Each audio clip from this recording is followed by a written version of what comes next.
हम खुद को दुनिया का सबसे बड़ा लोकतंत्र कहते हैं, लेकिन एक लोकतंत्र सूचित जनता के बिना जीवित नहीं रह सकता। आज मुख्य धारा के टेलीविजन पर जो हम देखते हैं वह अब पत्रकारिता नहीं है, ये रणनीतिक ध्यान भटकाना है। पिछले एक दशक में मुख्यधारा के मीडिया के बड़े हिस्सों ने लोकतंत्र के चौथे स्तंभ के रूप में अपनी संवैधानिक जिम्मेदारी को व्यवस्थित रूप से छोड़ दिया है। कार्यपालिका की शक्ति को जवाबदेह ठहराने के बजाय वे राजनीतिक प्रतिष्ठान के लिए प्रचार इंजन के रूप में कार्य करते हैं। वे जनधारणा को प्रभावित करने के लिए हथियारबंद गलत सूचना, निर्मित उन्माद और चयनात्मक आक्रोश का उपयोग करते हैं। टॉक्स विद डॉ गुप्ता एंड फ्रेंड्स में आपका स्वागत है। आज हम राज्य प्रायोजित कथा हेरफेर की सटीक यांत्रिकी को तोड़ रहे हैं। हम मीडिया ध्यान भटकाने की 5 हालिया तकनीकों और इस गतिरोध को तोड़ने के लिए जेन जेड और विपक्ष के लिए 5 विषम कार्य बिंदु दिखाएंगे। सार्वजनिक ध्यान कैसे हाईजैक किया जाता है, इसे समझने के लिए हमें यह देखना होगा कि कथाएं कैसे तैयार की जाती हैं।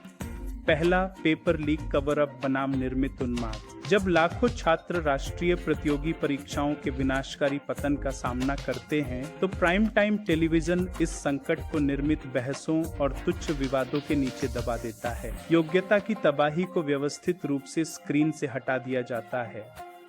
दूसरा, चयनात्मक आर्थिक प्रस्तुति। मुख्य धारा के माध्यम उच्च शीर्षक वृद्धि का प्रचार करते हैं, जबकि युवा बेरोजगारी, वेतन स्थिरता और छोटे व्यवसायों के बंद होने के आंकड़ों को दबाते हैं। कॉरपोरेट मुनाफे को राष्ट्रीय समृद्धि के रूप में प्रस्तुत करके आम नागरिकों की आर्थिक वास्तविकता को मिटा दिया जाता है। तीसरा, विदेशी साजिश का तर्क। जब भी अंतर्राष्ट्रीय रिपोर्टें प्रेस स्वतंत्रता में गिरावट या भ्रष्टाचार को उजागर करती हैं, मीडिया राष्ट्रीय सुरक्षा का हवाला देता है और आलोचना को राष्ट्र विरोधी के रूप में प्रस्तुत करता है। यह शासन की बहसों को भावनात्मक निष्ठा परीक्षणों में बदल देता है। चौथा, नागरिक आंदोलन के दौरान सामुदायिक ध्रुवीकरण का शोर। चाहे छात्र विरोध हो, किसान आंदोलन हो या श्रमिक हड़तालें, रणनीति यह होती है कि आयोजकों को अलग थलग कर दिया जाए और शांतिपूर्ण प्रदर्शनकारियों को चरमपंथी टैग के साथ लेबल किया जाए। सार्वजनिक बहस को नीति की मांगों से पहचान संघर्ष की ओर मोड़ दिया जाता है। पांचवा, संस्थागत क्षय को साफ सुथरा दिखाना। जब नियामक निकाय या कानून प्रवर्तन विफल होते हैं, तो समाचार कक्ष दोष को निचले स्तर के क्लर्कों या ऐतिहासिक नीतियों पर डाल देते हैं, शीर्ष स्तर के नेतृत्व को बचाते हुए। राजनीतिक रुख इसका लाभ कैसे उठाता है? यह एक सरल प्रतिक्रिया चक्र है। मीडिया एक उच्च ध्वनि संस्कृति युद्ध का निर्माण करता है, जिससे मतदाता हमेशा विभाजित और भावनात्मक रूप से उत्तेजित रहते हैं। जब जनता निर्मित आक्रोश पर बहस करती है, तो महत्वपूर्ण विधेयक बिना किसी संसदीय बहस के पारित हो जाते हैं और सार्वजनिक संपत्तियों का निजीकरण बिना किसी निगरानी के किया जाता है। संस्थागत पतन पूरी तरह से बिना सजा के रह जाता है। गलत सूचना कोई दुर्घटना नहीं है, ये एक जानबूझकर की गई शासन रणनीति है जो नागरिकों को निष्क्रिय दर्शक बनाने के लिए बनाई गई है। अब आइए कमरे में मौजूद हाथी की बात करें। वर्तमान राजनीतिक प्रतिष्ठान प्रवर्तन एजेंसियों, विशाल वित्तीय पूंजी और पारंपरिक मीडिया को नियंत्रित करता है। यदि आप एक संगठित उच्च नियंत्रण वाले राज्य से केंद्रीकृत योजनाओं के साथ लड़ते हैं, तो आप इसे एक लक्ष्य देते हैं जिसे निष्क्रिय किया जा सके। पैरालिसिस को तोड़ने के लिए सीजेपी और जेनजी जैसे नेटवर्क को एआई संचालित असम्मित रणनीतियों का उपयोग करना चाहिए, ताकि दमन को पार किया जा सके। कार्य बिंदु 1 है एआई चालित स्वार्म, फैक्ट चेकिंग और माइक्रो नोड वितरण। उन प्रसारण चैनलों पर निर्भर न रहें जिन्हें प्रतिबंधित या हटाया जा सकता है। Open source generative AI model का उपयोग करके प्राइम टाइम समाचार का वास्तविक समय में विश्लेषण करें और स्वचालित रूप से हेरफेर को निकालें।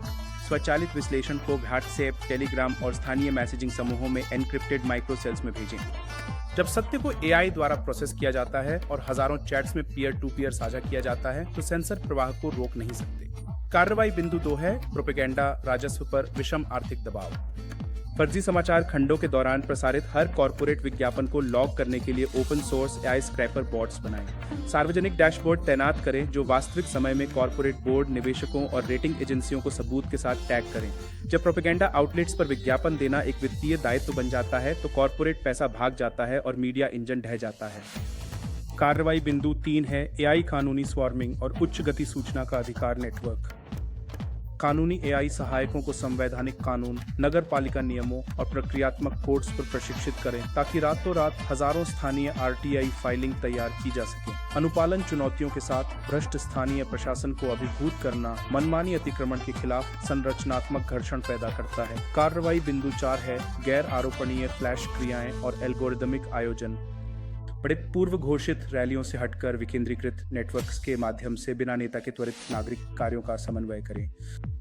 गुमनाम माइक्रो लक्षित अलर्ट भेजें ताकि 10 मिनट की छोटी छोटी प्रदर्शनियों को जल्दी से बिखरने के लिए समन्वित किया जा सके। दृश्य नेताओं को हटाने से राज्य को एक लक्ष्य से वंचित किया जाता है, जबकि ऐसा वायरल फुटेज तैयार होता है जो प्रोपेगेंडा को भेजता है। कार्य बिंदु 5 है आर्थिक एकजुटता और स्थानीय प्रति घुसपैठ के लिए एआई सक्षम सामुदायिक प्लेटफॉर्म का उपयोग कुशल सहकारी समितियों, सूक्ष्म बाजार नेटवर्क और स्थानीय कानूनी रक्षा समूहों के लिए करें। जब समुदाय राज्य संरक्षण से स्वतंत्र आजीविका सुरक्षित करते हैं तो राजनीतिक डराने की रणनीतियां अपनी पकड़ खो देती हैं। शक्ति केवल तभी पूर्ण लगती है जब आप उन नियमों का पालन करते हैं जो इसे सुरक्षित करने के लिए बनाए गए हैं।